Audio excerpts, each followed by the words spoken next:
All right, today we are pulling back the curtain on what I like to call the IP address factory. It's this incredible, essential service that, honestly, keeps our networks from just completely falling into chaos. I mean, think about it for a second. Every time you connect a new device to a network, your phone at a coffee shop, a new smart speaker at home, how does it instantly get an identity? How does it know where to go and who to talk to? That's the big mystery we're going to solve right now.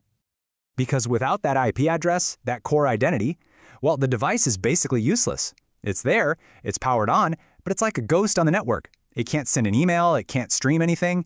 It's just floating around, completely invisible and unable to do its job. So who's the hero that banishes these network ghosts? That would be DHCP, the Dynamic Host Configuration Protocol. You can think of it as the automated front desk for your entire network. It's the first thing a new device talks to, and it hands over everything it needs to get to work. Its IP address, its subnet mask, all the important stuff. Okay, but DHCP isn't just a one-trick pony. It doesn't just do things one way. It actually has 3 different flavors, if you will, for how it hands out these IP addresses. Let's take a look. And honestly, the best way to get this is with a simple parking lot analogy. First up, you've got dynamic. This is like finding a temporary parking spot. It's perfect for your phone, your laptop, any guest devices. They come, they get a spot, they leave, and the spot is free for someone else. Then there's automatic. This is a bit different. It's like the first spot you park in is now yours forever. It's stable, but you don't see it used quite as much. And finally, the most important one for network pros, static. This is your VIP reserved parking. It's for your servers, your printers, your routers, the devices that absolutely must be in the same spot every single day so everyone can find them.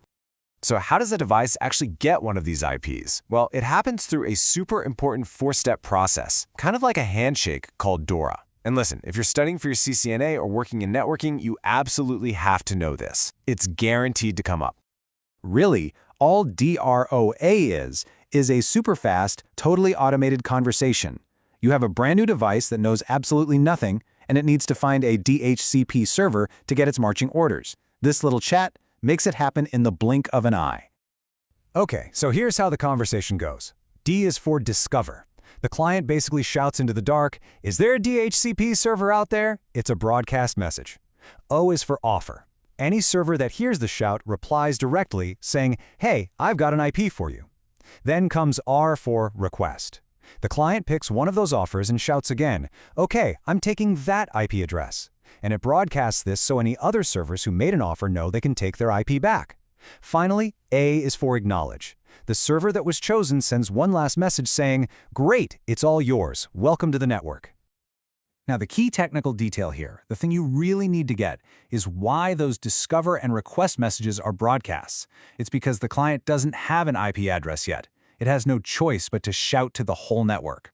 And this all happens on specific UDP ports, 68 from the client and 67 from the server.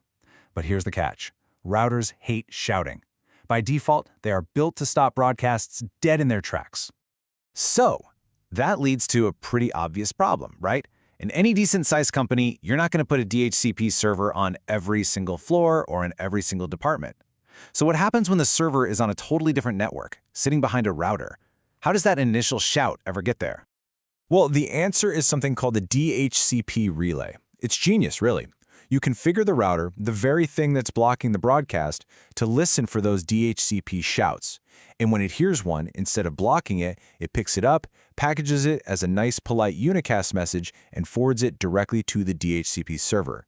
The magic command to make this happen, IP helper-address. It literally turns a broadcast shout into a targeted message. Okay, theory's great, but let's see what this actually looks like in the real world. We're going to jump into the Cisco command line and see how a network engineer actually sets this whole thing up. Okay, rule number 1. The absolute first thing you do, and I can't stress this enough, is you have to tell the DHCP server which IP addresses to keep its hands off of. These are your reserve spots, your VIPs, the servers, the printers, the router itself. And you do that with this command, IP DHCP excluded address. You can tell it to exclude just one IP, or like we're doing here, a whole range of them. Seriously, this one line of code will save you from so many headaches and disastrous IP conflicts later on.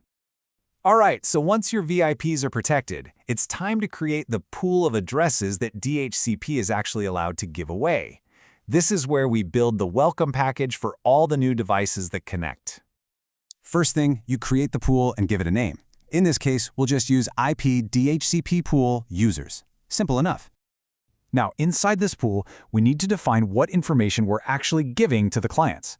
First, and most obviously, we have to tell it what network we're on and which IPs are available. That's the network command. Next up, we have to tell the client how to get out to the rest of the world. That's the default router command.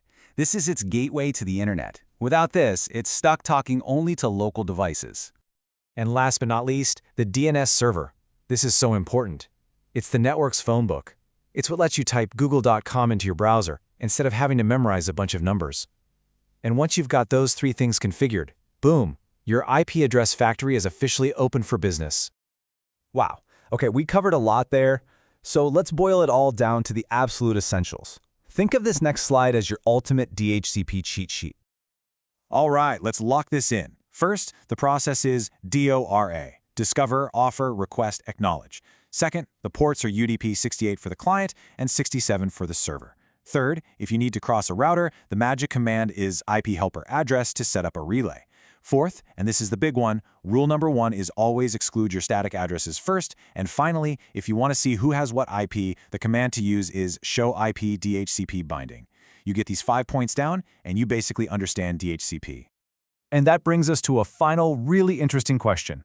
DHCP is awesome at handing out all these numeric addresses, right? But you and I don't browse the web by typing in numbers. We use names like google.com or amazon.com. So how in the world does your computer translate that name into the right number to get to the right place? Well, that is a fantastic question, and it's the perfect topic for our next explainer.